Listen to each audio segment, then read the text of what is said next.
bitta qo'yim bordi. Yo'q shu, topib beringlar. Doktor Watson, Janob Sherlik, men bilan sarguzashtlarga tayyormisiz?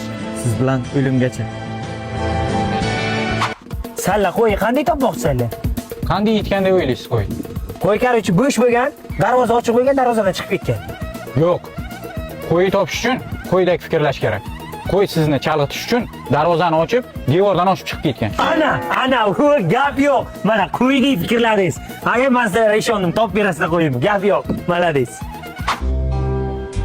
Doktor Watson, Labay. qumaloq haqida ma'lumot bering. Bo'yi 1 sm, eni 0.5, og'irligi 1 gram.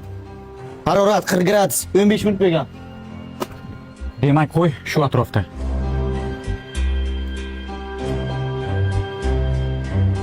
Janob Sherlik, qo'y shu yerda bo'lganmi?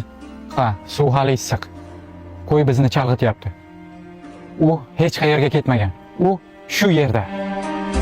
Biz qo'yingizni topdik. Mana.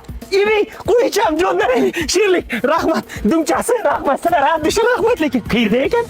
Yemxonada kapaklar yuvib turgan ekan. Yemxonada ekan. Avo, Kallam ishlamagan qaramanman, lekin rahmat jigarlar, rahmat. Xizmat haqini Ha, bersangiz. bo'ldi, ini jigar. Necha pul bo'ldi? 1,5 ming dollar. Qancha? 1,5 ming dollar. Qancha deydi? 1,5 ming. Qancha deysan? Ha, skitkada sizlar 1000 dollar qilib beramiz. Necha pul dedi? 500. Necha pul deysan? Ha, sizlar birinchi marta-ku, Ha. 150 dollar qilib beraman aka. Mani 150 dollar pulim yo'q edi, o'zi bitta qo'yim bo'lmadi. Hay bo'lmasa shu qo'y olib ketamiz undan. Xizmatimizdan rozi bo'ling aka. Sog' bo'ling. Ketdik. Watson.